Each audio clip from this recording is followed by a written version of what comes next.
É isso, meus amigos. Estamos de volta falando aqui direto de Caracas mais uma vez e mais precisamente no hotel onde o Fluminense ficará hospedado até amanhã, dia do jogo, dia da estreia da Copa Libertadores. Delegação tricolor chegou por aqui faz poucos minutos, já no fim da tarde, início da noite, aqui em Caracas. Uma longa viagem, dá quase 6 horas, né? Saiu de lá mais ou menos pouco depois de meio-dia, então já chegaram no aeroporto, que é um pouco distante daqui, 40, 50 minutos com trânsito, talvez dê até mais.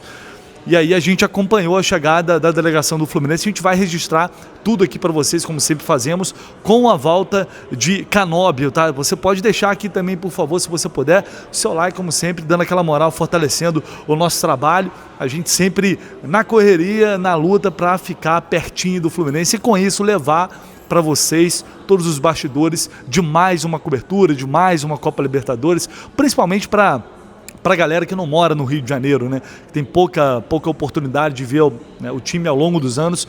Essa é uma das minhas grandes missões e por isso a gente faz um esforço grande em todos os sentidos para poder levar para vocês o que ninguém faz, né? Hoje, por exemplo, mais uma vez, só o Jornada está presente aqui em Caracas para fazer essa cobertura. A Paramount também mandou uma equipe para cá, porque é a transmissão oficial da partida de amanhã, mas pelo menos não vi ninguém aqui no hotel hoje à tarde. Então a gente faz todo esse planejamento para que você não perca nada de importante, ainda mais quando a gente vai iniciar uma caminhada numa competição tão importante, onde o Fluminense começa esse 2026, essa Libertadores, para chegar ao título, se Deus quiser, do bicampeonato até o final do ano. A gente vai falar disso e também, antes de trazer o desembarque do Fluminense por aqui, melhor, vamos logo com o desembarque. Tem um outro assunto aqui que tem a sua importância e a sua relevância, mas já vou colocar logo o desembarque, como chegou a delegação do Fluminense aqui em Caracas, para vocês acompanharem a movimentação e, claro, os jogadores que estão à disposição do técnico Luiz Beldia para o jogo de amanhã.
Boa.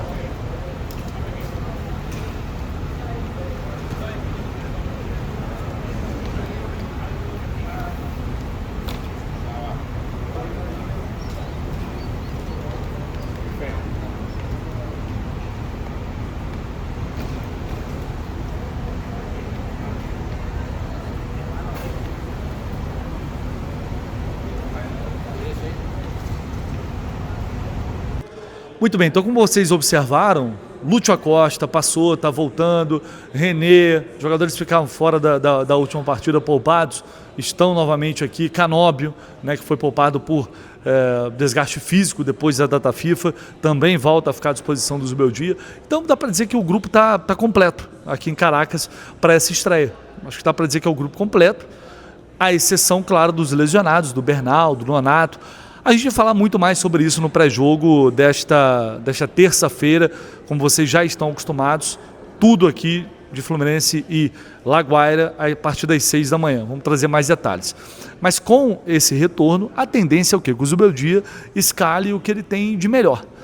Creio eu que o planejamento ele foi todo feito para isso, que eu quero dizer, para essa semana, porque é uma semana em que o time vem de um jogo fora de casa no Campeonato Brasileiro contra o Curitiba. Depois chega agora aqui em Caracas para estrear na Libertadores. Volta, viagem longa, pouco tempo de recuperação e aí já tem um Fla-Flu no final de semana.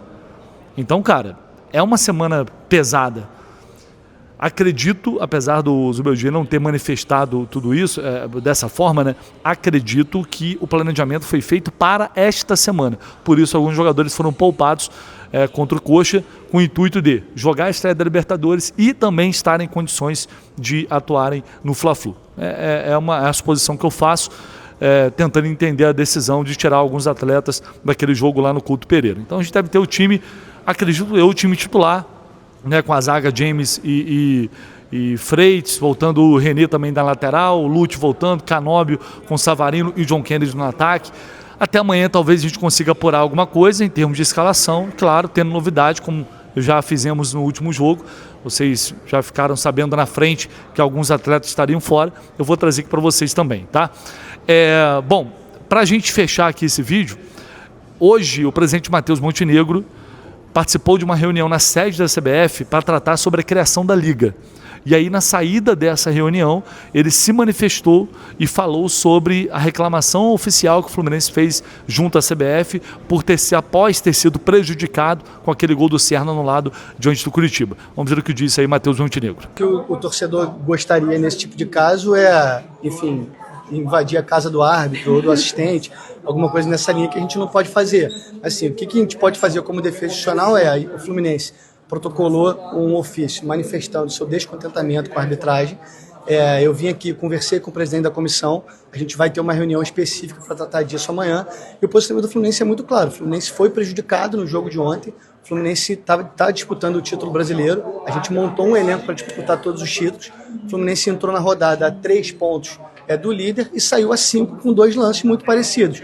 O que do Fluminense foi invalidado e o do Palmeiras foi validado. Isso não tem nada a ver com o Palmeiras fez a parte dele lá, mas é nítida que há uma diferença de critério, que houve uma diferença grande de critério entre os 2 lances, e aí esse é o nosso descontentamento. Então vamos lá, eu acho importante o presidente do clube se manifestar. Tem que ser falado. Foi uma rodada que o Fluminense realmente foi prejudicado no seu jogo, aí o Palmeiras tem um lance similar depois, o gol é validado, então é uma porrada dupla, porque você perde pontos e o seu adversário ganha, foi o que ele falou, a gente entrou na rodada com 3 pontos de diferença, termina a rodada com 5 pontos de diferença devido a erros de arbitragem.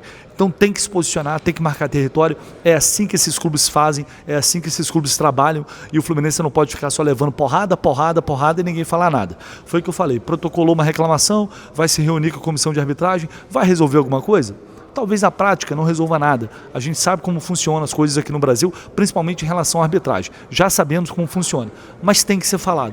Né? O mandatário do clube, ele não pode ver o clube ser prejudicado jogo atrás de jogo, semana atrás de semana, e ficar quieto e não falar nada. Então, para mim, é uma decisão correta do Matheus Montenegro em se manifestar, em falar como presidente do clube, e aí é torcer para que, enfim, a gente sabe que os erros vão continuar acontecendo. A questão é que a sensação que dá às vezes é que o Fluminense, que os árbitros, o VAR principalmente, atua muito mais contra do que a favor. Essa é a sensação que a gente tem.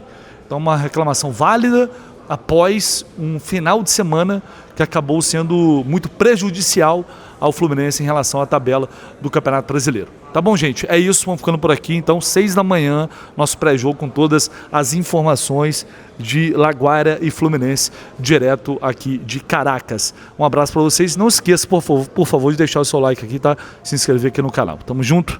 Abração.